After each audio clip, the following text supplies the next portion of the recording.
Babacar.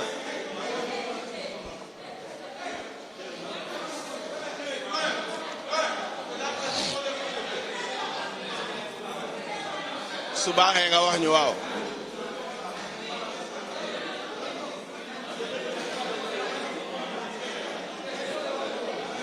Voilà donc gars yi bienvenue ah ñu ngi fii salle de conférence salle de délibération mairie Ziguinchor wax leen rek dégg ngeen coow li donc les membres de l'UCS commencent à s'installer petit à petit pour rek ci li nga xam ne mooy seen conférence de presse comme ni leen ko waxee woon sànq muy conférence boo xam ne li ko sabab xamuñu lépp waaye jàpp nañ ni daal li jëm ci wàllu mbirum tontu Ousmane Sonko dina ci bokk.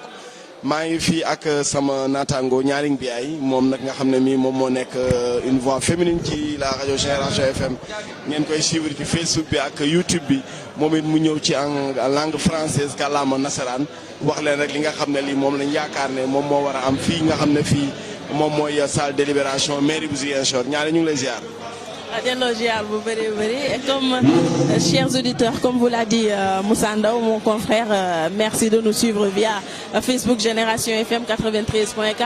Merci également de nous suivre via la fréquence modulée 93.4. Vous rappelez qu'on est à la salle de délibération de la mairie de Ziguinchor. C'est à l'occasion de l'appel des membres de l'UCS. Voilà, les membres de l'UCS ont fait appel à la presse pour une conférence de presse. Bon, voilà, on ne sait pas encore les tenants et les aboutissants de cette rencontre, mais ce qui est sûr ou peu probable, peut-être que c'est une réponse, c'est pour apporter une réponse à la sortie de Sonko, qui avait fait une visite aux sinistrés des fortes pluies de ces dernières semaines à Ziguinchor. Et tout ce qu'on sait, c'est que après que nous aurons, après la mise en place des membres de l'UCS, nous saurons vraiment pourquoi la tenue de cette conférence de presse et pourquoi aussi peut-être une réponse, peut-être que ça va aussi aborder d'autres sujets, mais pour l'instant on les attend, ils sont en train de s'installer comme ça. Li leen ba leer rek moo di dinañ leen indil lii nga xamante ne rek moom mooy génn fi nga xamante ne rek moo di ci conférence de presse bi kon bokk ma bàyyi leen rek ak Moussa Ndaw fii ak ñi nga xamante ne rek ñoo di membre de l'UCS rek ñu daal di installé wu. voilà ñaareel comme ni nga ko waxee ci sa kàllaama nasaraan donc tey li nga xam ne lii mooy lii fi dajale waxtaan la waa UCS mooy Union des centres du Sénégal muy parti bi nga xam ne Ablaye Baldé jaraafu dëkk bi moom moo ko jiitee UCS nag ku ne xam ne ne altine bii passé ki nga xam ne kii moom mooy Ousmane Sonko ci génn bu mu amaloon ci biir gox-goxaadi fii mi ngi doon ñaawlu li nga xam ne moo jëm ci wàllu assainissement lu jëm ci wàllu foncier bëri na ay problèmes yu bëri yoo xam ne joxañ na ci baaraam tuuma mais yu ci bëri yoo xam ne laal na mairie bi du ñàkk nag xam nañ ne ndaw Ablaye Baldé yi ak ñi nga xam ne ñooy ay adjoint li ñu war a tontu loolu dina ci bokk ku ne xam na ne li nga xam ne moo jëm ci wàllu foncier bi indi woon na fi coow ba ñi nga xam ne ñi ñoom ñooy waa UCS dinañ ci indi tontu li nga xam ne lii moom mooy lu jëm ci wàllu mbënn gi ak li nga xam ne lii moom mooy xaalis bi ci yëkkati woon ne tuuti lañ ci def ba léegi yeggagul donc yooyu yëpp yaakaar nañ ni ñi nga xam ne ñooy waa UCS gis nañ Mamadou Lamine Dia muy directeur cabinet Abdoulaye Baldé dinañ yaakaar nañ ne dina ci mën a am indi ay tontu ta am nañ njort gu rafet ne dina bokk ci li nga xam ne lii moom la ñuy yëkkati jagleel ko waxtaan wi nga xam ne moom la ñu woo suñu naataangoo taskatu xibaar yi te waa rajo Génération FM la page Facebook de la rajo Génération FM TV ci YouTube ngeen mën ñu suivre ci li nga xam ne lii rek mooy jàkkaarloo bi nga xam ne bii du yàgg tuuti mu tàmbali ci fi nga xam ne fii moom mooy salle de délibération mairie bi Ziguinchor. Nialing, on a noté que lors de sa dernière sortie à Ziguinchor, Ousmane Sonko a touché beaucoup de points. Vous étiez même dans cette tournée. Est-ce qu'on peut y revenir?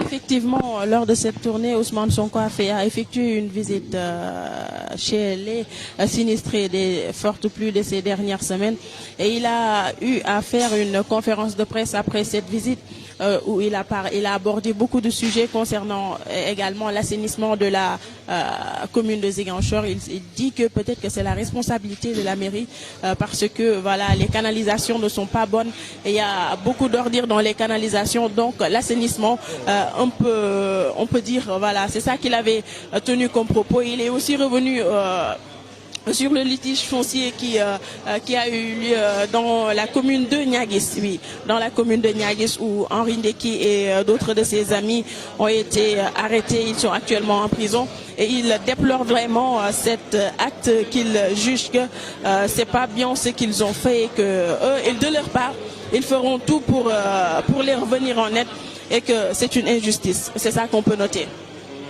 Voilà donc ñaaling ñi nga xam ne ñoo war a amee li nga xam mooy waxtaan wi ñu ngi ci fi nga xam ne fii moom ñi nga xam ne ñooy amee waxtaan wi ñu ngi fii ci li nga xam ne lii moom mooy salle de délibération bu mairie Mamadou Lamine Dia directeur cabinet bi installé wu na li nga xam ne bi tiim na ay kayitam li ci des rek moom mooy ñu may ko mu tàmbali li nga xam ne lii moom mooy waxtaan wi ci teewaayu nag adjoint au maire yëpp ñu ngi fi toog ñoom ñëpp ñu ngi fi toog ci li nga xam ne li rek mooy waxtaan woowule bu war a am fii ci salle de délibération bu mairie bu Ziguinchor te waa UCS war ko amal Ali Diédhiou le chargé de la communication bu mairie bu Ziguinchor aussi mi ngi fi am ñëpp ñi nga xam ne ñii rek ñoom ñoo war a daal di xumbal li nga xam ne mooy ndaje mi ñu yaakaar ne rek askan wi nga xam ne mi ngi toog di xaar nañ ci dégg loo xam ne li vraiment dina dal seen xel indi leen ay leeral ci jafe-jafe yëpp yi nga xam ne kii nga xam ne moomoon les patriotes Ousmane Sonko yëkkati woon waxuñu nag ne moom la ñuy tontu directement waaye daal ñott nañ ne dina bokk ci li nga xam ne lii ay tontu yoo xam ne war nañ koo indi jagleel ko ñaaliñ.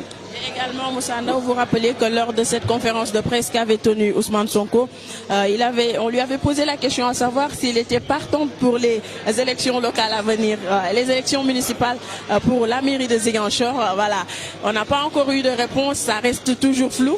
Voilà. Beaucoup plus grande que gérer Ziguinchor. Donc la présidentielle, lui, il vise à être président. Donc peut-être que les jours à venir, ils vont faire une sortie pour se prononcer sur ça, Moussa Ndaw. Voilà donc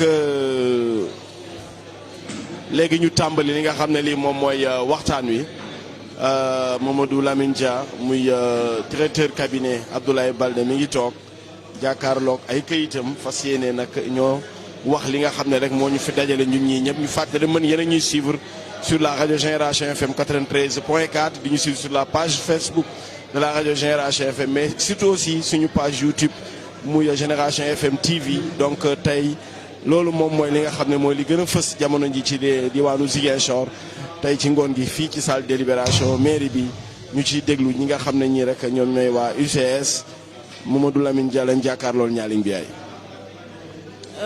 donc, chers auditeurs et internautes de la 93.4 et tous ceux qui nous suivent via la fréquence modulée Génération FM 93.4 et ceux aussi qui nous suivent via les réseaux sociaux comme Facebook Génération FM 93.4 et YouTube également Génération FM TV. Actuellement, on est à la salle de délibération de la mairie de Ziguinchor et dans quelques instants, un des membres de l'UCS, Mamadou Lamine Dia, il va faire sa conférence de presse et nous allons le suivre dans un instant.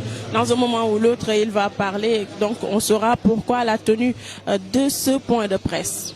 Voilà, Nialing, on attend juste que Ali Diédhiou, le chargé de la communication de la mairie, qui va jouer le rôle de MC pour ce face-à-face avec la presse.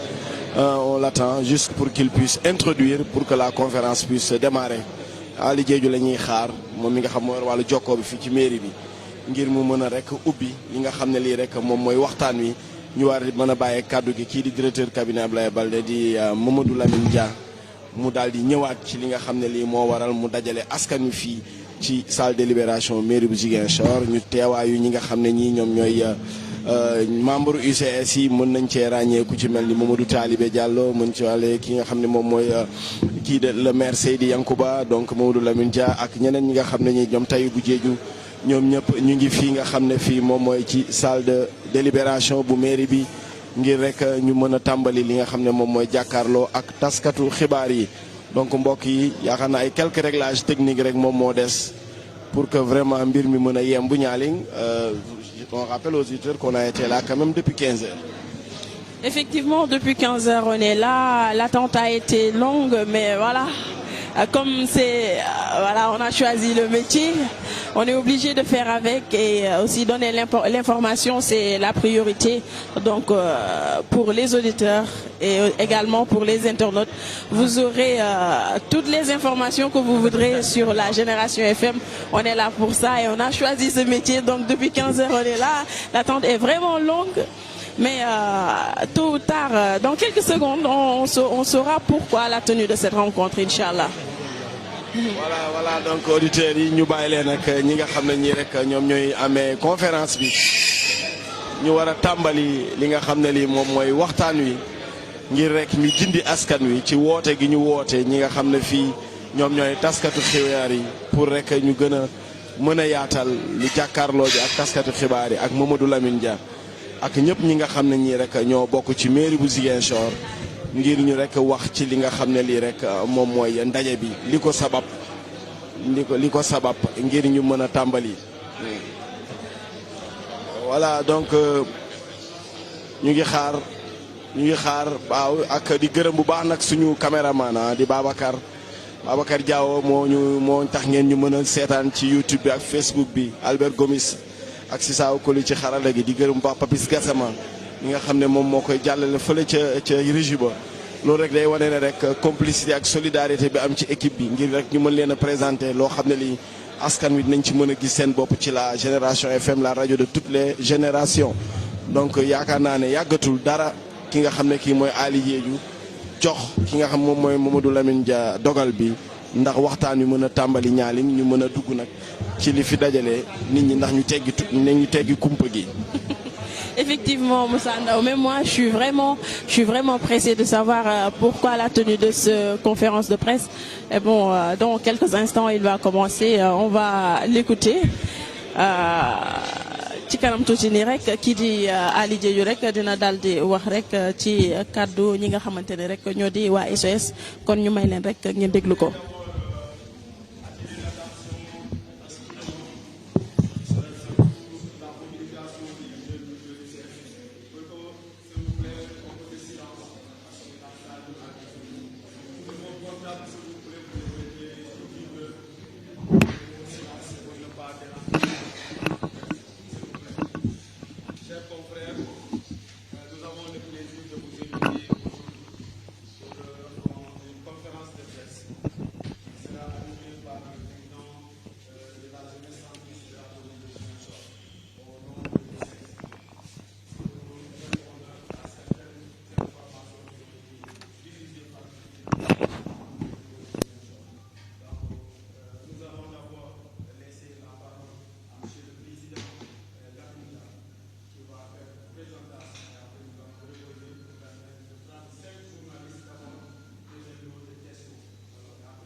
Voilà, merci à tout le monde.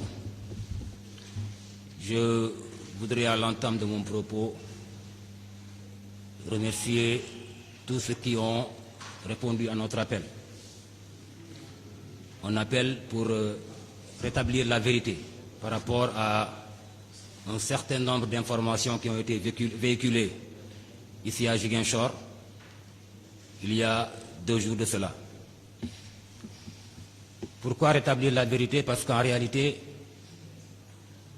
on peut tromper une partie du peuple tout le temps. Mais tromper tout le peuple pendant une partie du temps, mais jamais on ne peut pas tromper tout le peuple pendant tout le temps. Et ça, c'est Abraham Lincoln qui le disait. Aujourd'hui, nous avons constaté que les masques ont fini de tomber sur Ousmane Sonko. Sa visite à Ziguinchor nous a tout simplement démontré qu'il n'est en réalité qu'un vendeur d'illusions, un manipulateur de la première catégorie. Un sage nous a appris que chez nous, dans nos cultures, il faut fondamentalement se méfier de 3 catégories de personnes. celles qui parlent trop, celles qui parlent sans jamais dire la vérité, et celles qui ne parlent que du mal des autres. Lorsque ces trois défauts se retrouvent chez une seule personne, ça devient inquiétant. Surtout quand cette personne prétend diriger un pays comme le Sénégal. C'est étrange de voir un homme qui n'a jamais rien réalisé avoir la prétention de se considérer comme le seul homme valable de ce pays.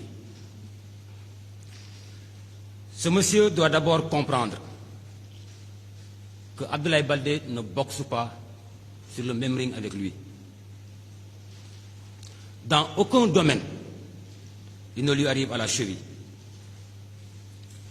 Lui, il a été radié de la fonction publique pour manquement grave à la déontologie de l'administration, alors qu'il n'avait même pas atteint la fonction de chef de division. Abdoulaye Baldé, après avoir gravi tous les échelons de l'administration sénégalaise, a démissionné, a pris sa retraite anticipée pour se lancer en politique et se mettre au service des populations.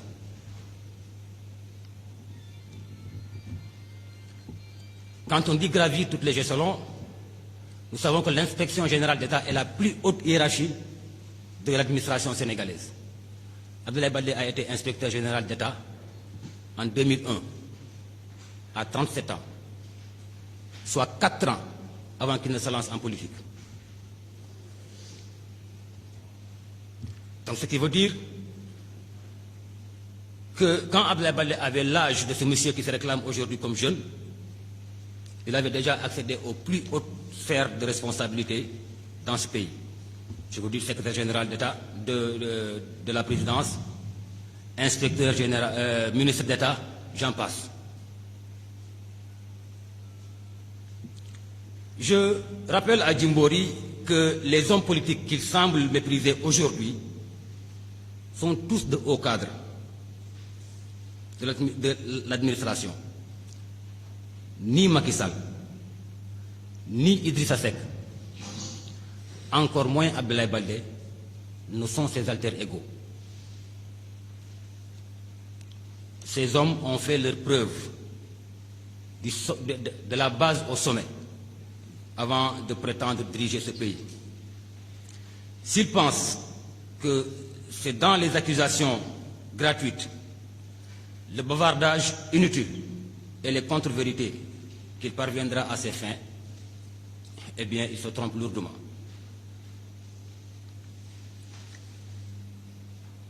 Il est quand même assez ridicule de sa part de vouloir se comparer à Abdoulaye Baldé. La seule élection à laquelle on peut insinuer une confrontation entre ces deux hommes remonte aux législatives de 2017, où lui, il avait eu que la moitié des voix que Abdoulaye Baldé avait. Parce que pour rappel, il n'avait que 37 000 voix, pendant que Abdoulaye Baldé avait 65 000 voix. Malgré toutes ces carences, notre héros de la parole n'a pas pu s'empêcher de venir à Ziguinchor, se promener dans la ville et revenir raconter sa vie à la presse. Parce qu'il ne s'agit que de ça. Toutes les déclarations qu'il a tenues à Ziguinchor sont fausses et sans fondement. Mais hélas, on ne pouvait pas attendre mieux de lui. Il est un habitué des faits. Jouer avec les chiffres, manipuler les esprits, raconter sa vie sont ses jeux favoris. Il a eu le toupet de se prononcer sur le plan directeur d'assainissement de Ziguinchor sans aucune maîtrise de ce qu'il raconte. Qu'il retienne pour sa gouverne que les 21 milliards dont il parle sont prévus dans le plan décennal de lutte contre les inondations et non dans le plan directeur de l'assainissement de Ziguinchor. Ces 21 milliards prévus dans le plan décennal sont une déclinaison du plan directeur d'assainissement dont le coût global est de 50 milliards et sera intégralement financé par l'État du Sénégal. Ce plan directeur est composé de 2 volets. Un volet drainage des eaux usées, qui constitue d'ailleurs la phase prioritaire dont les travaux sont en cours, avec 7 milliards déjà injectés, contrairement aux 5 milliards qu'il a annoncés. Le deuxième volet, c'est le volet drainage des eaux de pluie, dont l'enveloppe est en cours de mobilisation et que les travaux vont incessamment démarrer. Pire encore,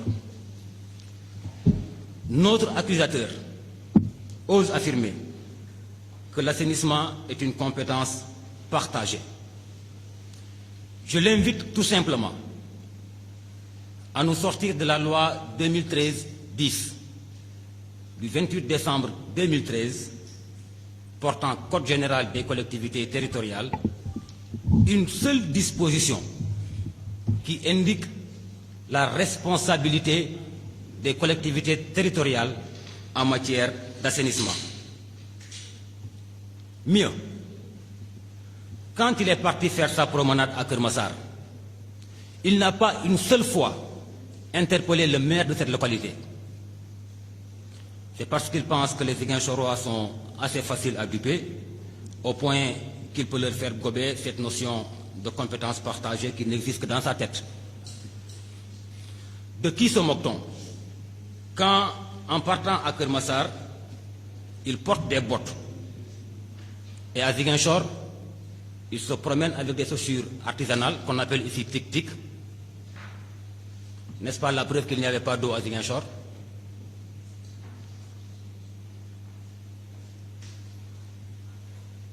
Il est d'ailleurs resté 3 jours à Ziguinchor pour attendre la pluie avant de faire son saut. Malheureusement, il semble que même Dieu n'était pas avec lui. Parce qu'il est resté 3 jours, il n'a pas vu une seule goutte d'eau. Il était obligé de faire un saut et partir. L'autre gros mensonge de Diombori, c'est quand il affirme que la commune a dépensé 200 millions dans le curage des caniveaux.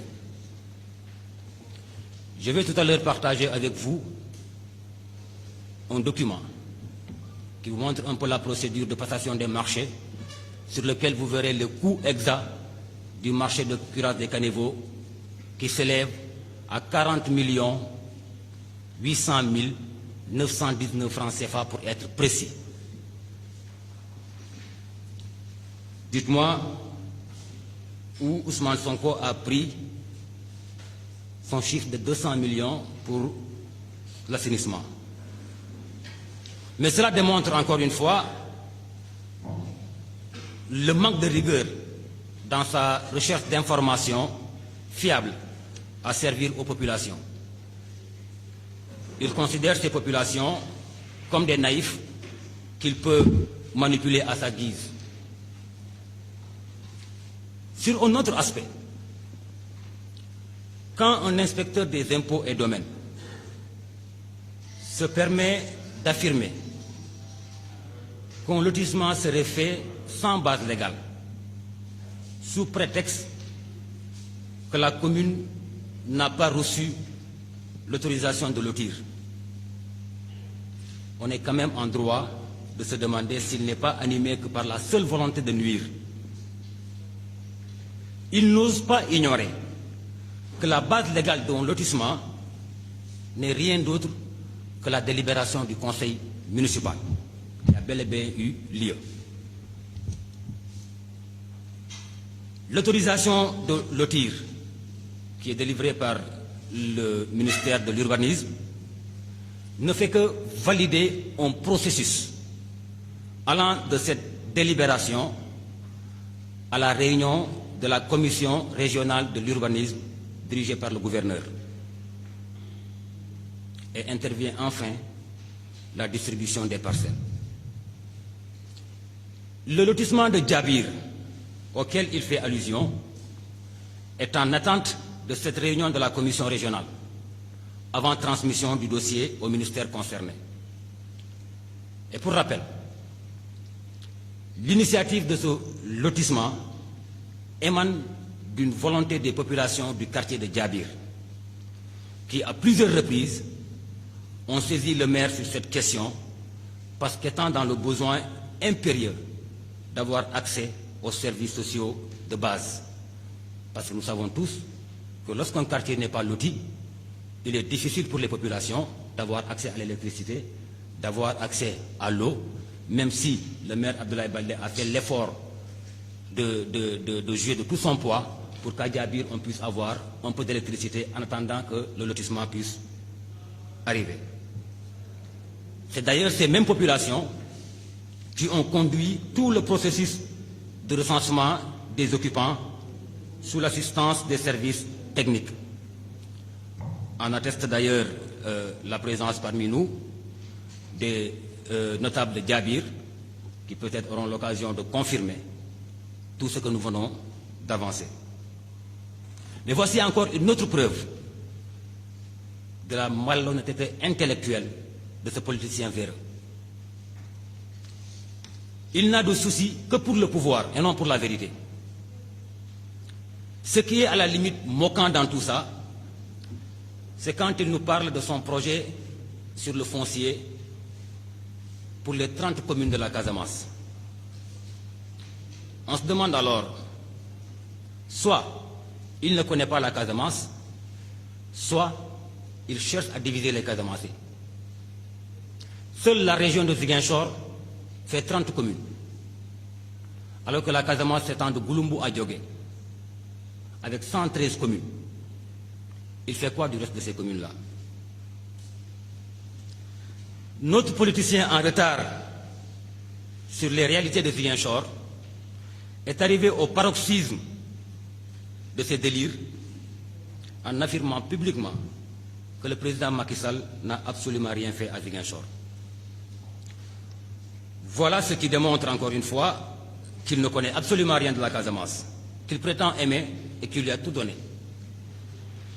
Et c'est d'ailleurs dramatique de constater que ce prétentieux n'a en réalité aucun respect pour l'unité nationale de notre pays avec ses déclarations de va-t-en-guerre. En lieu et place de contribuer à la recherche de solutions aux différends qui opposent les populations de Niaguis à leur municipalité, il s'est tout simplement permis de lancer un appel à la révolte et de déclarer que le président Macky Sall n'aime pas la Casamance, comme si la Casamance ne faisait pas partie du Sénégal. Quelle irresponsabilité! Il n'a aucun respect pour nos institutions. Il jette le discrédit sur tout et pense qu'il n'y a du bon que pour lui. Je me permets de revenir avec vous, sans être exhaustif, sur quelques réalisations du président Macky Sall dans la Casamance naturelle, mais particulièrement à Ziguinchor. La construction du pont de Farafenni, qui est une vieille doléance, une vieille revendication des Casamancés, et qui aujourd'hui a considérablement allégé les souffrances des Casamancés sur la traversée gambienne.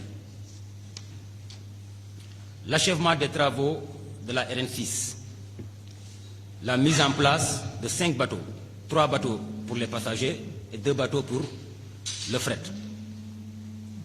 avec une réduction considérable des coûts du transport de 10 500 à 5 000.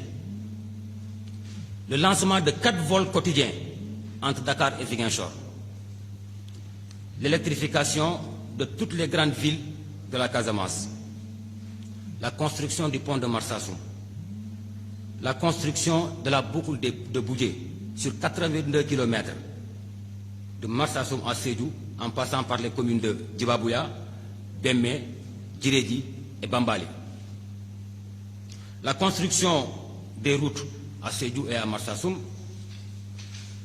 l'implantation du domaine agricole communautaire de Sefa, la construction de la boucle du Blouf, l'implantation de l'agropole sud à Adéane avec un coût de 57 milliards 600 millions pour la transformation des produits agricoles. Le projet de construction de la RN4, la route nationale numéro 4, le dragage du fleuve Casamance, l'agrandissement du port et les gros aménagements au quai de pêche de Ziguinchor, qui feront d'ailleurs de la région un hub maritime, la voirie intérieure dans les communes de Ziguinchor, Bignona, Oussouye, Bounkiling, Vélingara et Oussouye, dans le cadre de Promoville, l'octroi de plus de 4000 lampadaires solaires aux communes de la Casamance, l'octroi de 5 milliards sur 5 ans à la commune de Ziguinchor dans le cadre de PACASEN, qui permettra d'ailleurs à la commune de Ziguinchor de réaliser de gros investissements qui vont davantage améliorer le visage de notre chère ville. Bref, où se trouve le lien entre notre champion de la manipulation et la Casamance? Dès lors qu'il se donne le courage, après avoir disparu au lendemain de l'élection présidentielle, après avoir fui les Casamancés pendant cette période de la Covid, où ils avaient le plus besoin de son soutien, ne serait-ce que moral, revenir, les regarder dans les yeux et leur raconter des contre-vérités. Il aurait dû être plus sensible envers les Ziguinchorois en partageant avec eux leur peine engendrée par cette pandémie. Mais hélas, il n'a qu'une seule chose qui l'intéresse, le gain politique, le gain électoral. Alors qu'il n'a jamais rien réalisé, n'a jamais rien exercé de responsabilité dans ce pays. Abdoulaye Baldé a apporté toutes sortes d'assistance aux Ziguinchorois avant d'être élu maire. Des étudiants au mouvement sportif, en passant par les femmes, les jeunes, les lieux de culte. Bref, tous ont bénéficié de l'accompagnement d'Abdoulaye Baldé alors qu'il n'était pas encore maire de cette ville. En réalité, nous avons en face de nous un trompeur, un vendeur d'illusions, un imposteur, un populiste qui pense que seul le verbe fait un homme d'État. Abdoulaye Baldé a rendu tous les honneurs à Ziguinchor.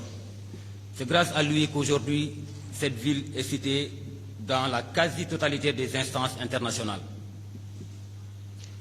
Même s'il n'est pas né dans l'État, Abdoulaye Baldé est un enfant de l'État, parce qu'il a accédé très jeune aux hautes sphères de décision de l'État. La différence entre Abdoulaye Baldé et notre vacancier est très simple. Abdoulaye Baldé connaît tout de l'État et il n'est pas bavard. Lui, il méconnaît tout de l'État et est très bavard. Voilà pourquoi il ne parle que pour ne rien dire. Quand, loin de Ziguinchor, il faisait ces déclarations, on était quelquefois tenté de le croire. Parce que quel que soit notre engagement politique, aux côtés du président Abdoulaye Baldé, et par ricochet aux côtés du président Macky Sall, nous avons aussi un penchant très fort pour les intérêts de notre nation. Donc, à chaque fois qu'il faisait ces déclarations, on était des fois tenté de le croire, parce qu'on était loin des réalités. Mais il a suffi qu'il vienne à Ziguinchor, se prononcer sur des questions que nous vivons et que nous maîtrisons, pour qu'on se rende compte qu'en réalité, ce gars n'est qu'un vendeur d'illusions, n'est qu'un manipulateur. Il doit apprendre à se taire lorsque ce qu'il a à dire n'est pas plus important que le silence. Voici en gros la leçon que nous voulons lui donner. Je vous remercie.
donc maa ngi leen di nuyu maa ngi nuyu ñëpp ñi fi teew di leen gërëm ci wuyu si bi ngeen wuyu si suñu woote bi nga xamante ni dara sababu ko lu dul wax Ziguinchor waay dëgg ndax nag am na boroom xam-xam bu mag bu doon wax naan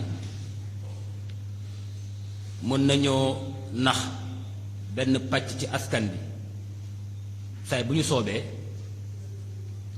mën nañoo it nax askan bi yépp ci benn diir waaye mënuñoo nax askan bi yépp saa su ne fan yi ñu génn dañu fi amoon benn gan bu ñëwoon doxantu si ñëwoon ci ay vacances nee na bi mu yegsee mu daal day duggal boppam ci ay coow yi nga xamante ni la mu ciy wax xamu ko la mu ciy dox xamu ko te ñun nag ci suñuy aada mag ñi dañu doon wax naan dafa am ñetti façon yi nit yi nga xamante ni fexe leen ba moytu leen kenn mooy ki nga xamante ni day wax rek bëri wax ba jéggi dayoo ñaar mooy ka nga xamante ni la muy wax yépp dara du ci dëgg ñetteel ba mooy ka nga xamante ni mënta waxal kenn lu dul lu bon buñ toogee nag ba ñetti sikk yooyu yépp dajaloo ci benn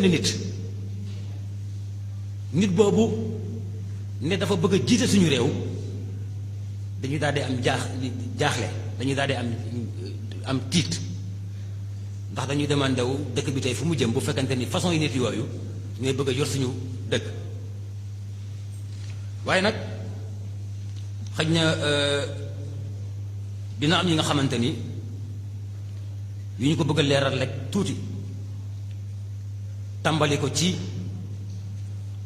ki muy bëgg a téye morom muy Abdoulaye Baldé dañu koy bëgg a xamal ne Abdoulaye Baldé du moromam benn yoon amul fenn fu ñu ko mën a méngale moom ak Abdoulaye Baldé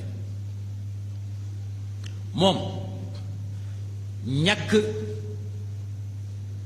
respecté règles yu administration di doxee moo tax ba ñu dax ko ci administration fekk amagul benn responsabilité chef de division sax doonu ko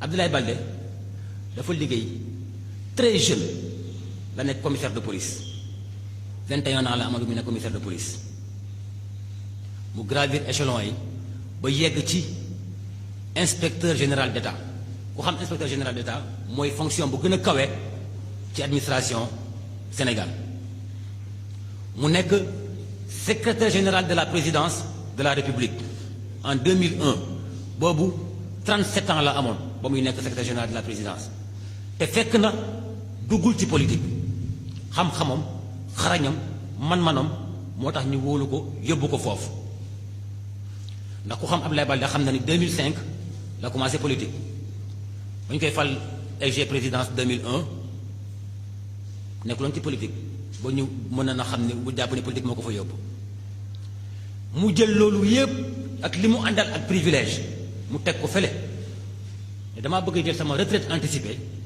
parce que pour ma mën a gën a njëriñ sama askan gis naa ni politique mooy ma permettre mu mën a xeex ndax sama askan mën a gis boppam mu démissionné ci fonction yi mu am yépp demande des retraites anticipées mu dugg ci politique pour ñëw nekk ci wetu askanu Ziguinchor nit kooku yow boo xëyee suba rek lekk bu suur jël sa avion wàcc Ziguinchor ni kooku nga bëgg a méngale sa bopp yaa ngi nax sa bopp bu ñu jógee ci loolu bi mu ñëwee moom dafa am ci ay fànn yu bëri yu mu dugg di wax te li mu ci xam bëriwut wala bokk lañ ko ci wax du lu baax ndax jàpp naa ne xamul Ziguinchor ba fi xam bay xam lu fi xew dafa ñëw ay nit am liñ ko nettalil waaye nag lañ ko nettalil dara baaxu ci tàmbali ko d'abord ci wàllu assainissement bi mu ñëwee wax na fi waxu 21 milliards dañu war a dugal ci Ziguinchor pour assainissement fàtte na wala xamul ni 21 milliards yooyu ci plan décennal de lutte contre les inondations lañ ko prévoir pour Ziguinchor te loolu dafay rek benn pàcc ci plan directeur d'assainissement bi nga xamante ni moom la Ziguinchor am te ñu xayma ko ci 50 milliards 50 milliards yi nga xamante ni état du Sénégal moo ko nar a financé ba mu yemb tey fi mu toll nii ndax plan directeur boobu ñaari pàcc la premier pàcc bi mooy li ñuy wooyee drainage des eaux usées maanaam lépp lu jëmee ci li ñu am ci suñuy fosse yi ci kër yi ak yu may eaux usées daal pàcc boobu moom la ñu nekk di liggéey tey liggéey tàmbali na jamono ji ñuy wax juróom-ñaari milliards dugal nañ ko ci phase boobu contrairement à moom juróomi milliards yi mu wax Ziguinchor waaye balaa moo dem ñaareel phase bi mooy phase u drainage eau pluviale maanaam ndoxu taw mi ni ñu ko fexe ba di ko yóbbu phase boobu it fi mu toll nii ñoo ngi dajale xaalis ba état du Sénégal mu ngi ci ànd ci ak maire bi ñu xool ni ñu koy gungee ba ñu mën a dajale xaalis ba liggéey yi mën a tàmbali ni mu gën a gaawee xam nga loolu rek may wane ni nit ka dara intéressé wu ko lu dul yàq deru nit ñi yëkkati boppam ndax dafa jàpp ni Sénégal ba mu daj moo fi gën dafa jàpp ni lu baax moom la lu bon ñeneen ñi la ñu jóge ci loolu mu ni commune Ziguinchor dafa dugal 200 millions ci curage caniveau waaw man damay laaj ci ban commune lañu nekk ñàkk xam Ziguinchor mën naa weesu loolu 200 millions ci curage xanaa dañuy curé fii ba Vélingara donc c'est pour vous dire que léegi nag dinaa leen jox benn document bu leen di woon ni suñu curage caniveau yi marché bi weesu wut 40 millions 800 mille 919 francs CFA pour être précis loolu la ñu dugal ci biir curage caniveau mu jóge ci dem di dugg ci wàllu lotissement dem na ba tudd de manière xëy na indeed lotissement bi nga xamante ni tey moom la maire yi Ziguinchor nekk di def dans le quartier de Diabir nee na lotissement boobu amul benn base légale parce que li may wooyee base légale moom mooy mairie bi amul benn autorisation pour procéder ci lotissement boobu noonu dama koy laaj moom mii nga xamante ni nee na inspecteur général inspecteur des impôts et domaines la donc sûrement ki liggéey ci wàllu suuf est-ce que sañ na xool Ziguinchor ay ci bët mu wax leen ni moom xamul ni base légalu lotissement délibération conseil municipal la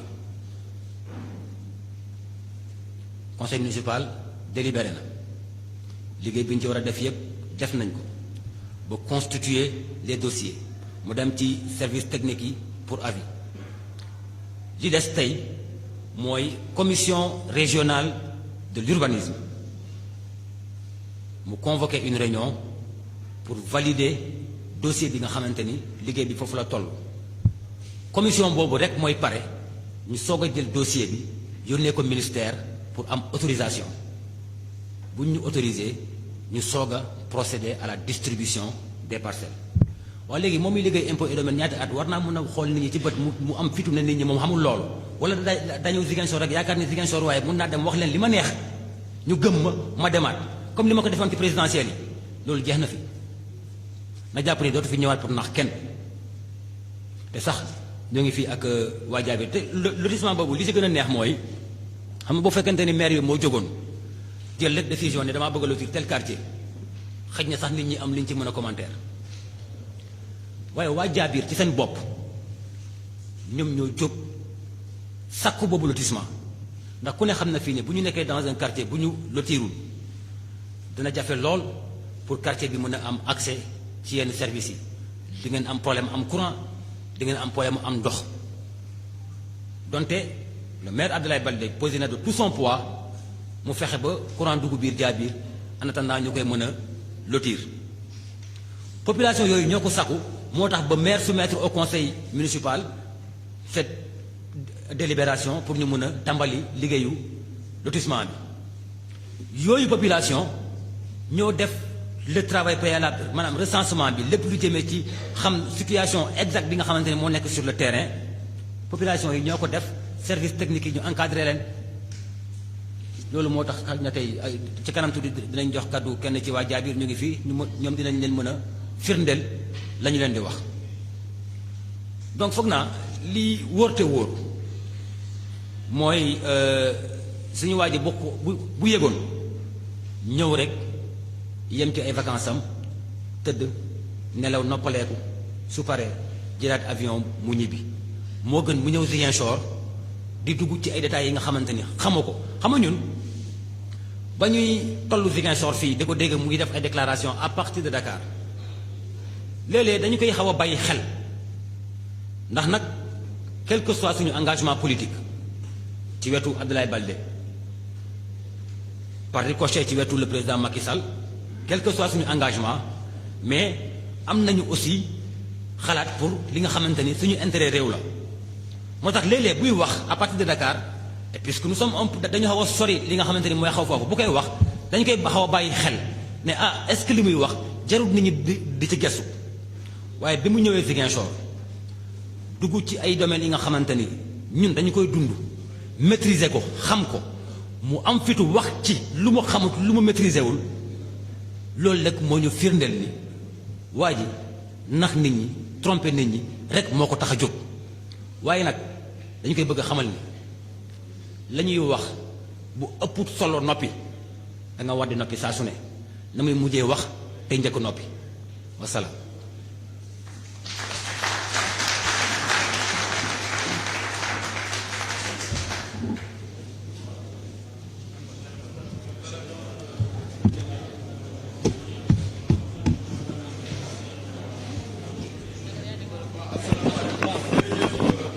voilà donc mbokk yi donc ñu ngi ci li nga xam ne lii moom moo doon conférence de presse su Mamadou Lamine Dia bi nga xam ne moom mooy responsable jeunesse UCS léegi nag ñëwoon am na keneen koo xam ne kii nag moo war a yëkkati kàddu gi mu jëm ci ki nga xam ne kii moom moo conseil quartier bu Diabir mu wax li nga xam ne éclairage ci par rapport ak li Mamadou Lamine Dia waxoon sànq bu jeexee ñu daal di ñëw ci tënk li nga xam ne moom moo fi jotoon a dajale. incha allah voilà donc il est là. est-ce que allez est-ce que duma ko may rek mu ñëw. voilà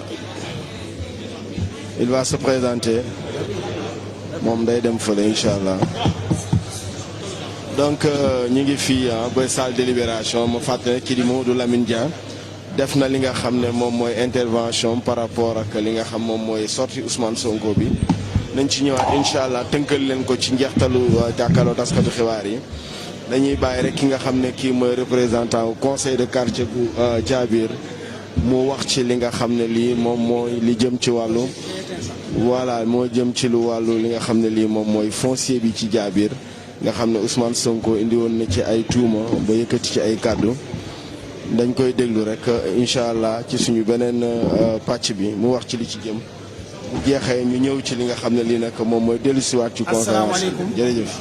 Ousmane Sagnan. Bonjour tout le monde. Avant de commencer ce que je veux témoigner pour mon quartier de Diabir, je vais saluer le maire de la région de Ziguinchor, le gouverneur de la région, le préfet, le sous-préfet et tous les notables de la région de Ziguinchor, sans oublier les chefs de quartier. Moi, je m'appelle Ousmane Sagnan, conseiller de quartier de Diabir, responsable du lotissement de Diabir. Ce que j'ai à dire, tout le monde ici, nous, Diabir, population de Djabir, on est les premiers demandeurs du lotissement de Djabir depuis au temps de Robert Sagnan. On n'en a pas eu ça. Jusqu'à le maire est venu, Ablaye Baldé. On est venu le rencontrer, lui demander nos problèmes. Nous voulons un lotissement. Il nous a demandé, est-ce que vous êtes prêts pour faire le lotissement? On lui a dit oui. Nous, la population de Djabir, on est prêts pour faire le lotissement de Djabir. Ils nous ont donné la responsabilité de recenser toute personne qui vit à Djabir, qui a un morcellement de l'espace à Djabir pour accéder au lotissement. Je vous dis tout le monde, nous, tous les gens qui sont là, tous les gros cadres de la région de Ziguinchor qui sont prêts pour nous aider dans notre lotissement, nous, on est là. Nous voulons accès à tout bénéficiaire qui se trouve ici, dans la commune de Ziguinchor. Les cadres urbains n'arrivent pas à Djabir. Djabir a 1,5% pour le courant. C'est le maire qui nous amène. Il y a de l'eau à Djabir, mais on n'accède pas. Parce qu'on n'est pas loti. Est-ce qu'on ne fait pas partie de la commune? S'il vous plaît, nous, Djabir, nous voulons notre lotissement et déjà entamé la dot des terrains. Parce que nous voulons construire pour être comme tout le monde ici. C'est ça vraiment que j'ai à vous dire ici, tout le monde. Merci. Voilà, assalamu alaikum mbokk yi ñu nekk fii yëpp man maa ngi tudd Ousmane Sagnan représentant du lotissement de Djabir. maa ngi nuyu maire région bi di nuyu gouverneur région bi di nuyu préfet région bi ak notable bi yëpp ñu nekk fii ci région bi sans oublier les chefs de quartier ñu nekk fii ci Djabir ñëpp région Ziguinchor. maa ngi wax askan wi nekk fii ñun Djabir ñun ñoo demandé depuis Robert Sagnan lotissement Djabir amuñu ko ba maire Ziguinchor Abdoulaye Baldé bu mu ñëwee ñu fekkaat ko encore ñu ne ko ñun Djabir bëgg nañu lotissement alors du keneen moo ñëw defal ñu suñu ité mais ñun moom ñoo tax suñu ité yi bëgg a doon comme quartier Ziguinchor yi yépp ni ñu mel moo tax ma taxaw fii di wax ñëpp mënu ko dégg kenn saafaroo ñu fenn ñun bëgg nañu lotissement lu tax ñu bëgg ko parce que car du dem Djabir tey taxi du jub Djabir courant amul Djabir te ñun ci commune Ziguinchor la ñu bokk ndox amul Djabir te ci commune Ziguinchor la ñu bokk commune yi région commune quartier yi bëri Ziguinchor am nañu ay lampes solaires ñun amuñu ko xanaa bokkuñu ci commune bi ñaan nañu képp koo xam ne yaa ngi fii ci région Ziguinchor suñu lotissement bi bëgg nañu ko mu am ren 2020 bi la ñu bëgg suñu terrain ku nekk mu am terrain am alors parce que bëgg nañu def ay kër comme yéen yëpp fii Ziguinchor région bi commune bi quartier yi ku nekk am na ay kër yu rafet ñun bëgg nañu ko am Djabir loolaa ñaan ñëpp ñu nekk fii ñu mun ko dégg ñun Djabir on est prêt cette année il faut ñu lot suñu lotissement bi geex jërëjëf maa ngi nuyu sant ñëpp.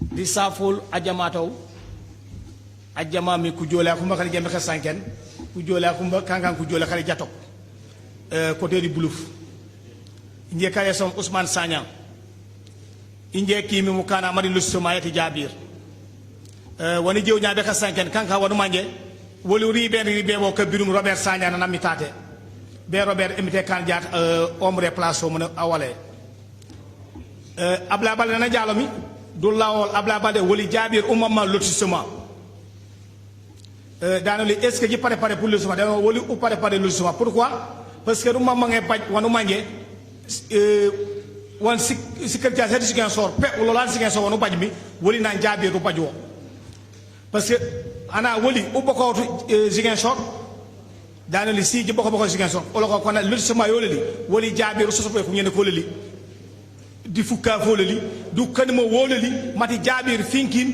pane lotissé dans le la pare non la bogno la nya mon ko joku kanel bu ko bolel be jaat woli population ngay wolu ngade charge en main munu inscrire bu kana ka baji mi ci terrain nga ci jaabir abaji me tol jaabir abaji me placer femme ne tité jaabir du safel lotissé bay tanonya les services techniques si jalla jo bek ko bambat bu ko boli wolu wa nga ñoli mi wa si lo solo du mangé fi la 2020 bala ko lo janvier jaabire mamang arosana baj e lo yola manu teb si lu mun nokkendo si ñaawoli nammu kam mi babe tout Ziguinchor manji teb mi manji nokke si ñaawori kampo di si lu posoli wolu mamang angole ma rampenoli da rampenoli famma wakene le gouverneur ati région le préfet ati région les notables Kami Ziguinchor les chefs de quartier Kami Ziguinchor woli jaabir ko re law lotissement o mamang yo finkin anosanda baj elo yo la yo de baje bele ko palan ko jola di saful.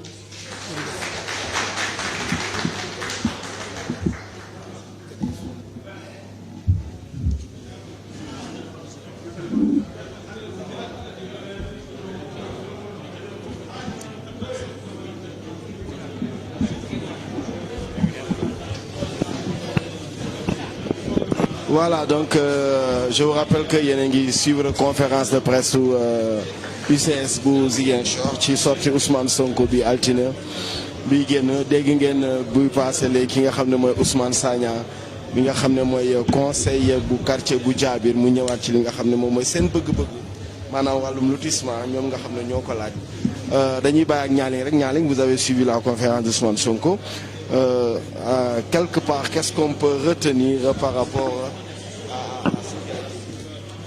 Alors, Moussa Ndaw, comme vous l'avez dit, je me disais tantôt que peut-être que ça serait une réponse contre la sortie de Ousmane Sonko, mais actuellement c'est confirmé, c'est une sortie pour répondre à Ousmane Sonko. Du coup, quand il avait parlé du lotissement de Diabir et par rapport aussi excusez-moi, à quelques soucis avec la technique. Et par rapport aussi à sa sortie concernant tout ce qui concerne l'assainissement de Ziguinchor, ils ont apporté une réponse pour ça. C'est Mamadou Lamine Dia qui avait parlé au nom de l'Union centriste de Ziguinchor. Il a tenu des propos concernant quelques soucis encore. Voilà, avec chers internautes, toutes nos excuses parce qu'il y a beaucoup de bruit autour d'ici. Donc pour continuer, je disais que Mamadou Lamine Dia, qui est le représentant de l'Union centriste de Ziguinchor, il a parlé, il a dit que Ousmane Sonko est un manipulateur en première catégorie parce qu'il parle de l'assainissement de Ziguinchor sans pour autant être à Ziguinchor et savoir ce qui se passe à Ziguinchor. Bon, je vais vous laisser avec quelques confrères qui vont poser des questions pour des réponses. Avoir essayé de clarifier un peu le débat suite à la sortie de M. Ousmane Sonko. C'est vrai que nous l'avons couvert de bout en bout, mais je voudrais justement poser une seule question. La plupart, les accusations qui ont été faites par Ousmane Sonko sur la mairie portent essentiellement sur les terres. Est-ce qu'aujourd'hui, vous pouvez nous apporter des précisions par rapport à ça, pour répondre concrètement à Ousmane Sonko, qui s'est beaucoup appesanti, autant pour moi, sur les terres à Ziguinchor, sur le foncier plus exactement. Qu'en est-il exactement? Est-ce que vous pouvez aujourd'hui clarifier le débat? Je vous remercie beaucoup. Abdourahmane Thiam, il s'appelle. Monsieur. De la chaîne 4. Voilà, monsieur le directeur de cabinet, le leader du PASTEF parle de maires illégaux. Il fait allusion à quoi? Au report des élections locales? Il fait allusion à qui? Au maire de la commune de Ziguinchor pour n'avoir rien fait selon lui. Est-ce que vous avez une réponse par rapport à ça? C'était la question de Sékou Foli de jour. Michel de Sud FM pour ces questions. Monsieur Dia, vous avez parlé tout à l'heure du lotissement de Diabir. Alors, si Diabir n'est pas encore loti, si le lotissement n'est pas encore effectif, qu'est-ce qui expliquerait l'arrestation de ces jeunes comme Henri Ndeki? L'autre question, vous avez parlé de l'agropole sud d'Adéane sur les réalisations du président Macky Sall. Cet agropole est-il un projet ou une réalisation de Macky Sall? Et la dernière question, c'est les locales qui sont à... On est à 7 mois de ces échéances.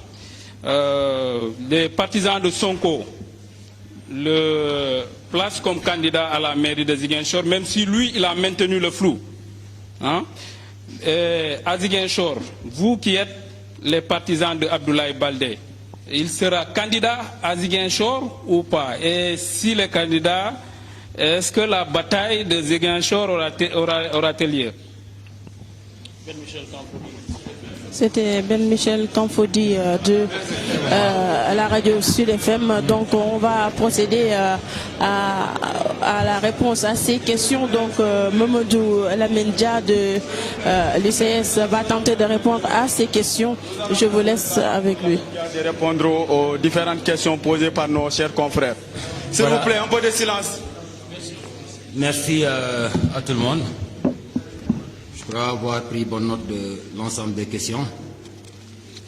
En commençant par d'abord Abdourahmane Thiam de l'Observateur, qui revient sur des accusations en matière foncière. Qu'est-ce que nous on en dit? J'ai souvent l'habitude de dire aux gens, quand on est un homme politique, quand on prétend à diriger des institutions politiques, la moindre des choses, c'est de chercher à s'informer sur le fonctionnement de ces institutions-là. Qu'est-ce que peuvent faire ces institutions et qu'est-ce qu'elles ne peuvent pas faire. En matière foncière, les communes n'ont que la gestion du domaine national. Cette gestion n'est rien d'autre que le pouvoir d'affectation et de désaffectation. Le domaine national est inaliénable. Je répète, inaliénable. La mairie, les mairies, j'allais dire, n'ont pas pour vocation de vendre des terres. Parce qu'en réalité, toutes les accusations qu'on entend de part et d'autre, les gens nous disent, la mairie a vendu tel espace. Il n'y a pas 2 jours de cela, j'étais sur un plateau de radio avec des responsables de ce parti du PASTEF, qui osent dire aux Ziguinchorois que la mairie a vendu un espace aux HLM Nema. Quel est le Ziguinchorois qui ne connaît pas que les HLM Nema, c'est un titre foncier de SNHLM? Est-ce que si les SNHLM vendent leurs terres, la mairie peut être tenue responsable de cela? Il faut d'abord qu'on puisse faire la part des choses entre ce qui relève des compétences des mairies et ce qui n'en relève pas. Et lorsqu'on est dans le terrain de la mairie, comprendre tout de suite que les maires ne peuvent faire rien d'autre sur le foncier que d'affecter et de désaffecter. On parle d'affectation, maintenant ça peut englober les attributions à usage d'habitation. Naturellement, quand il y a un lotissement, le maire, après toutes les procédures, c'est le maire qui signe l'arrêté portant attribution des parcelles à usage d'habitation. Et même cette attribution est encadrée par la loi. Parce qu'il y a un certain nombre d'années. Quand on attribue un terrain, il y a un certain nombre d'années. Quand le terrain n'est pas mis en valeur, le maire peut avoir le droit de retirer le terrain et le remettre à un autre. Quand l'attributaire n'est plus en vie, il y a une procédure à suivre, même pour les héritiers. Il y a une procédure à suivre pour que les héritiers puissent bénéficier de cette attribution. Je ne sais pas dans cette condition, qu'est-ce qu'un maire peut faire sur le foncier qui n'est pas prévu par la loi. Donc, je pense que sur cette question, la mairie est très à l'aise. Parce qu'au-delà même de ce que peut faire la mairie, il n'y a pas une seule opération foncière qui puisse être réalisée sans être approuvée par le représentant de l'État. Au niveau du département, c'est le préfet qui veille sur la légalité des actes que prennent les collectivités territoriales. Dites-moi alors, si les maires ont la possibilité de faire ce qu'ils veulent des terres, ça voudrait dire qu'ils ont tous ces préférats dans leur poche. Nous, on n'est pas dans cette logique de faire comme Ousmane Sonko qui traite tout le monde comme des mauvais. Non. Ces préfets-là, c'est des gens qui n'ont qu'un seul souci, c'est de veiller à la légalité des actes que posent les collectivités territoriales. Point barre. Lorsqu'un maire prendra un acte illégal, ça ne passera jamais. Je pense que sur cette question, voici ce que je voulais préciser. Bon, pour la question de Sékou Koli, même si j'ai du mal à comprendre pourquoi moi on me demande d'interpréter les interrogations d'un autre, c'est lui qui l'a dit, on aurait dû peut-être lui demander à quel maire il fait référence. Mais dans tous les cas, tout ce que nous savons, la légalité, ce n'est rien d'autre que la conformité à une loi. C'est une loi qui prévoit le mandat des maires, c'est une loi qui a prolongé les mandats des maires. S'il y a quelque chose d'illégal, ils n'ont qu'à venir le démontrer pour nous dire qu'il y a quelque chose d'illégal. Ça, voici moi ce que je veux dire sur ça. Pour notre frère Ben qui demande par rapport à l'arrestation de Arindeki, ça n'a rien à voir avec le lotissement de Djabir. En réalité, c'est concernant le cas de Niaguis. Donc pour Djabir, il n'y a aucune arrestation, il n'y a aucun bruit d'ailleurs. La preuve, vous avez tout à l'heure entendu les populations de Djabir affirmer que ce sont eux-mêmes qui sont demandeurs de ce lotissement. Donc cette arrestation, c'est dans le cadre de Niaguis, mais pas à Ziguinchor. L'Agropole Sud, est-il un projet ou une réalisation? Oui, un projet, mais un projet très avancé. Très avancé parce que déjà, en cette fin d'année, ils vont démarrer avec les filières comme la mangue, comme les maths, ces produits-là qui sont aujourd'hui dans la Casamance et qui périssent trop vite, les transformations vont déjà commencer. Donc aujourd'hui, les études sont en train d'être accélérées pour effectivement que tout cela puisse entrer en vigueur. Mais je pense que le plus important, c'est de retenir cette volonté du président de la République d'injecter 57 milliards pour la transformation agricole en Casamance. Je pense que cela, c'est assez important. Revenant aux élections locales, est-ce que Abdoulaye Baldé est candidat ou pas? Ça, je pense que nous, notre position a toujours été claire sur ce. Abdoulaye Baldé, il ne lui appartient pas de se lever tout de suite et dire aux gens qu'il est candidat. Parce qu'il est dans une coalition. C'est à la limite manquer de respect aux gens avec qui il partage la coalition. Il ne le fera pas. Donc il est dans le cadre d'une coalition. On est en train de travailler dans cette coalition-là. Au moment venu, on parlera de candidature. Mais là, présentement, Abdoulaye Baldé n'a qu'une seule préoccupation, c'est de se mettre au service des Ziguinchorois. Voici ce que je veux dire.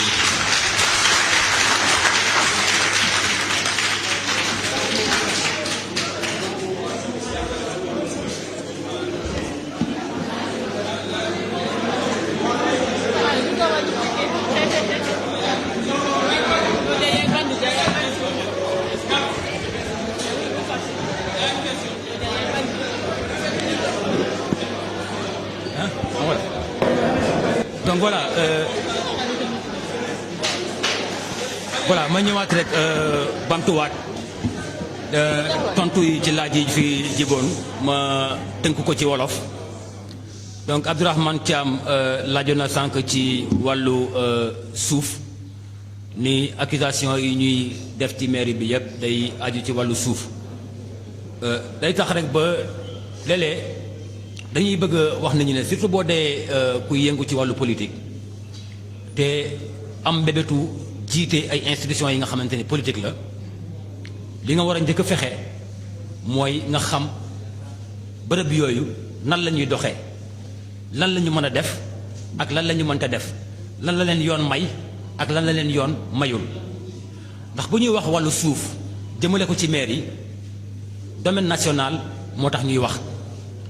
te domaine national boobu mairie yi liñ ci man mooy gestion maanaam dañ ko dénk dénkaane la ne ko lii dañ la ko dénk pour nga toppatoo ko waaye sax moomoo ko ci toppatoo googu liñ ci man mooy jël suuf si jox ko ay nit pour ñu mettre ko en valeur boo demee ba si yàgg mun nga jëlaat suuf soosu ña nga ko joxoon nangu ko seen loxo mooy la ñuy wooyee affectation et désaffectation loolu la mairie mën a def ci suuf.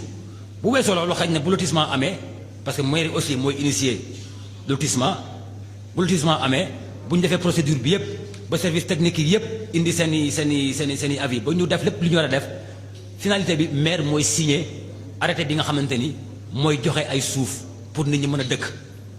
bu ko defee ba pare même boobu attribution loi bi da ko encadré nan la ko encadré mooy tey jii nii bu ñu la joxee suuf tey am na benn diir bi nga xamante ni bu ko weesoo te yow mettre suuf si en valeur maire day amaat sañ-sañu jël ko sa loxo jox ko keneen donc yu mel noonu foog naa mooy rek li nga xamante ni maire mun na ko parce que da ngay xaw a tiit léeg-léeg booy dëgg ay nit di wax man barki démb rek maa ngi toog ak nit di waxtaan ci benn plateau rajo mu xëy ni ma maire yi dafa jaay suuf ci biir HLM Néma li ma ko waxee damaa ree parce que dama jàpp ni man est-ce que am na Ziguinchor waa bu xamul ni HLM Néma titre foncier wu SN HLM la léegi yow titre foncier nan la ko maire yi mën a jaayee wala borom titre foncier ba bu ko jaayee la la ci maire yi man c'est-à-dire yu mel noonu la nit ñi di jaawatle di confondre ba yaakaar ne maire yi mu ngi ci ay activité maire yi mënta jaay suuf maire yi amul vocation jaay suuf mënta jaay suuf ndax yoon may ko bu fekkente ni sax gestion suuf soosu maire yi rek moo ko gérer ñu ne waaw xëy na sax dina ci def ay lubal waaye amul benn opération di nga mën a def ci foncier te jaarale ko ci représentant état mu approuvé ko dans le cadre du département c'est le préfet ñoom ñooy gardien wu légalité wu acte yu maire yi di jël lépp lu maire jël ci wàllu suuf particulièrement faaw mu jaar ci préfet mu ne lii méngoo na ak ni ko yoon bëggee mu approuvé ko mu soogay jàll. waaw léegi yéen xanaa dañoo bëgg a wax nit ñi ne maire Sénégal yi yëpp dañoo jël préfet yi dugal ci seen i poche ba lu leen neex rek la ñuy def xool ñu lu xool lu neex yoon non ñun nekkuñu ci logique suñu xarit ba nga xamante ni moom jàpp na ni moom rek moo baax moom rek moo yiiw moom rek moo xam lu baax nekkuñ ci loolu jàpp nañ ni préfet yooyu lenn rek moo leen intéressé muy ñu li maire yi di def mu tegu ci yoon bu tegul ci yoon ñu dàq ko donc ci question boobu foog naa loolu la ci bëgg a tontu suñu xarit sam Sékou Koli nee na lan la ñuy dégg ci maire illégaux sànq maa ngi ne dana ma jaaxal lool ñu bëgg ma tontuwuloo ci laaju jàmbur ki nga xamante ni moo posé question moo wax ni dafa am ay maire illégaux ci Sénégal foog naa bu ñu ko laajoon moom lan mooy maire illégaux mënoon na ci gën a firnde li ma xam ba xam mooy légalité du lenn lu dul conformité entre un acte et une loi maanaam lii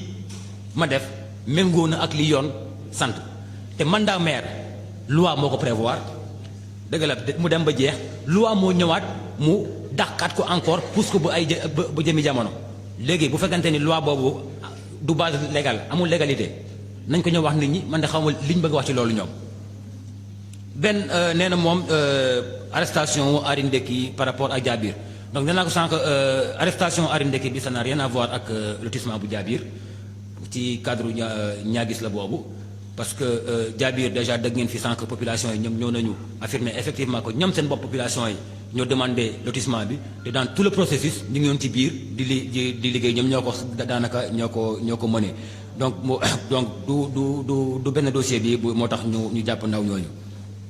Agropole Sud bi ndax projet la wala réalisation la waaw projet la waaye projet yi nga xamante ni jéego yi ñu ci teg bëri na trop ndax du yàgg dinañu tàmbalee 3 premières filières yi de transformation agricole bi mu dem ci mango bi dem ci madd bi maanaam fruits yi nga xamante ni mu ngi yàqu Casamance lu bëri dinañ ko mën a commencer di transformer à travers Agropole bi waaye li ëpp solo rek li ëpp solo ci wax ci loolu mooy yéene di président Macky Sall am jël 57 milliards 600 millions dugal ko ci Casamance pour régler un problème particulier mooy la transformation agricole ndax Ziguinchor ñëpp xam nañ ni li ñuy produire dafa bari mais on ne transforme pas donc tey bu ñu amee nguur bi ñëw am yéenewu régler boobu problème je pense que loolu rek mooy ndam la ndax Abdoulaye Baldé dina nekk candidat am déet ci élection yi ñëw ñun foog naa suñu position ci loolu dafa leer Abdoulaye Baldé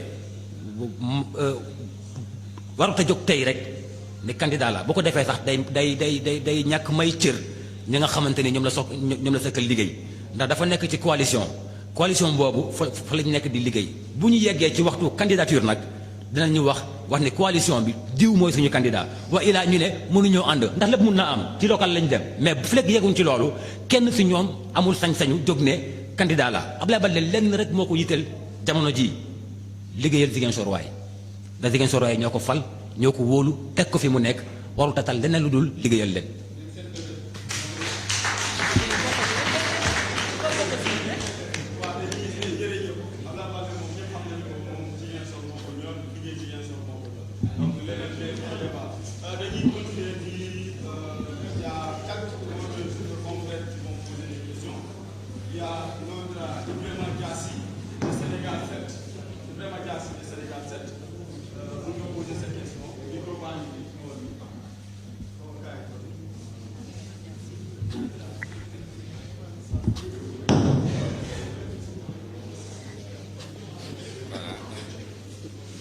Voilà, monsieur le directeur de cabinet, moi, ma question, ma préoccupation, c'est que le leader du PASTEF avait parlé de l'enveloppe qui a été prononcée par le chef de l'État lors des conseils des ministres décentralisés au niveau de la Casamance, notamment à Ziguinchor. Et aujourd'hui, vous venez de lister un certain nombre de réalisations du président de la République au niveau de la Casamance. Est-ce que ces projets qui ont été listés ici sont-ils d'abord des projets en cours ou des réalisations?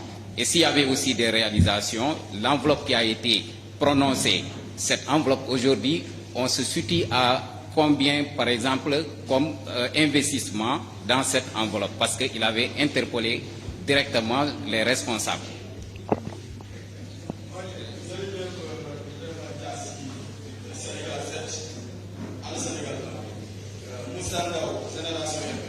Assalamu alaikum, bonjour monsieur Dia et bonjour à l'assistance. En fait, la question que je me pose, c'est de demander qu'est-ce qui vous empêche, vous, municipalité, de tenir ces gens d'éclaircissement tous les trimestres au lieu d'attendre qu'une opposition se prononce pour pouvoir répliquer. Merci beaucoup. Merci Sandra de Génération FM. Nous donnons la parole à Amadou Khalid Diamé de Gourave News et de Walf TV. Voilà, bonjour. Momodou Lamindia, vous êtes le patron des centristes jeunesse de Ziguinchor. Moi, j'aimerais revenir sur la question des inondations. Il m'a semblé entendre une compétence partagée entre l'État et la municipalité, selon Ousmane Sonko.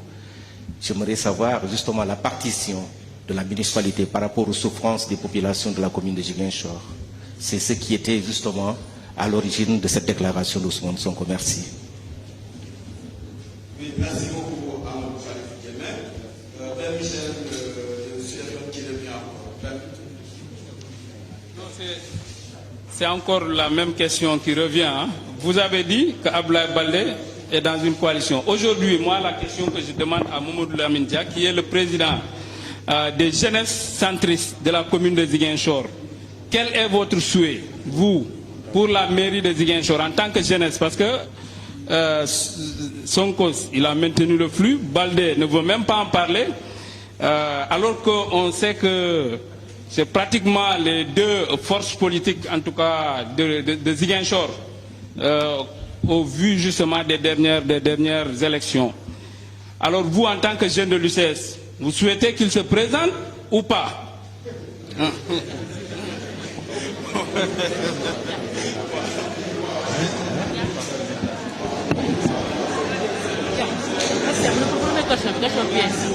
C'est bon.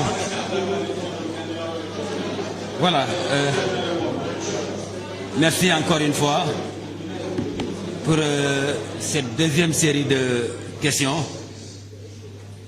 D'abord, celui de Ibrahima Diassi, qui revient un peu sur les conseils des ministres décentralisés, le niveau d'exécution des promesses, etc. Ce que je voudrais dire en fait d'abord, c'est qu'il faut d'abord comprendre l'esprit dans lequel ces conseils des ministres décentralisés ont été initiés. Le plus important, c'était de partir directement au contact des populations, d'évaluer un peu les besoins et de faire une estimation des investissements dont ces régions ont besoin pour décoller. Et c'est cela qui a été fait par le président Macky Sall. Et je pense qu'aujourd'hui, dans mon texte préliminaire, je vous ai déjà listé beaucoup de réalisations qui ont été faites à Ziguinchor, même si certains sont encore à l'étape de projet, mais on admet quand même qu'il y a beaucoup d'efforts qui ont été faits. Le moment maintenant de faire l'évaluation exacte entre les engagements qui ont été pris en termes d'enveloppe à investir à Ziguinchor et ce qui a été réellement investi, ce moment-là viendra un jour et on en parlera, mais ce n'est pas aujourd'hui.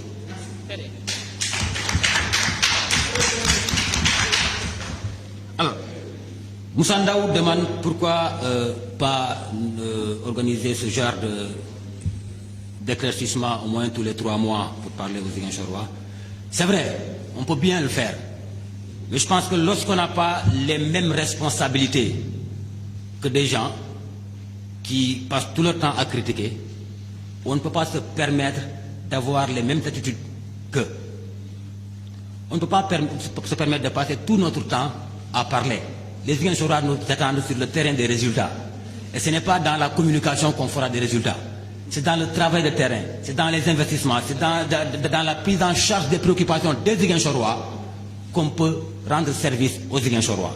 C'est pour cela que le maire Abdoulaye Baldé a pris l'option de travailler beaucoup et de parler peu.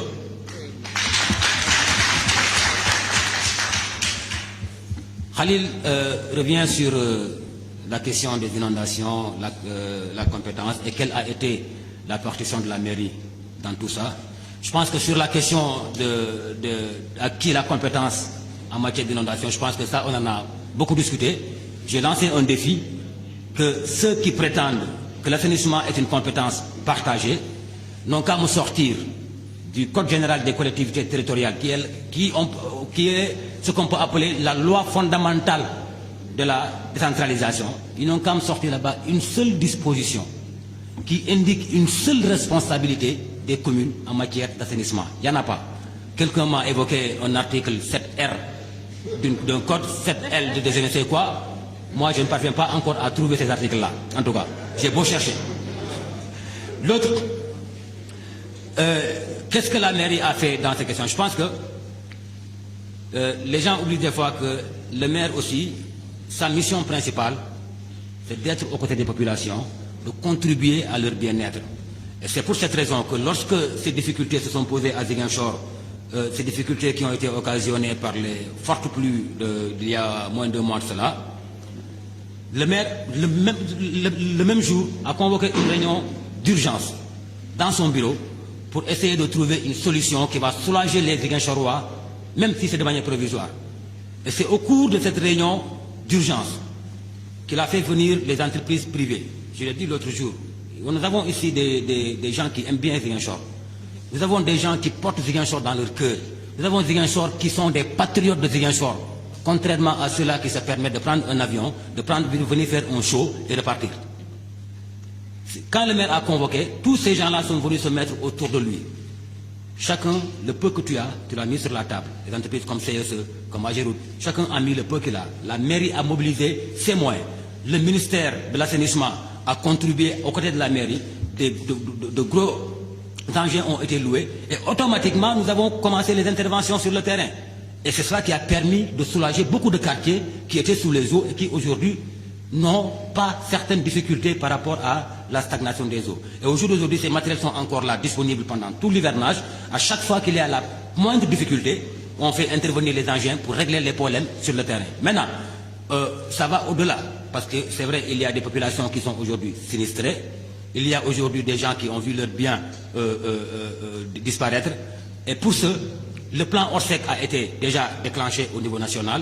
Des recensements sont en train d'être faits dans les quartiers. Les dossiers vont être transférés au niveau du préfet. Et au moment venu, en fonction de l'enveloppe que l'État mettra à la disposition de Ziguinchor pour prendre en charge ça, le maire pourra apprécier ce qu'il apportera en plus pour compléter cette enveloppe. Bien. Alors, je pense que la question est beaucoup plus précise maintenant. Et je pense m'avoir aussi prononcé sur ça il n'y a pas longtemps pour dire à qui veut l'entendre que nous, jeunes de l'UCS, nous qui savons déjà ce que Abdoulaye Baldé a fait pour Ziguinchor, nous qui savons les projets qu'il a encore pour Ziguinchor, notre seule volonté, c'est que Abdoulaye Baldé soit candidat. Mais ce n'est pas notre seule volonté qui prime. Il y a des réalités qu'il faut prendre en compte.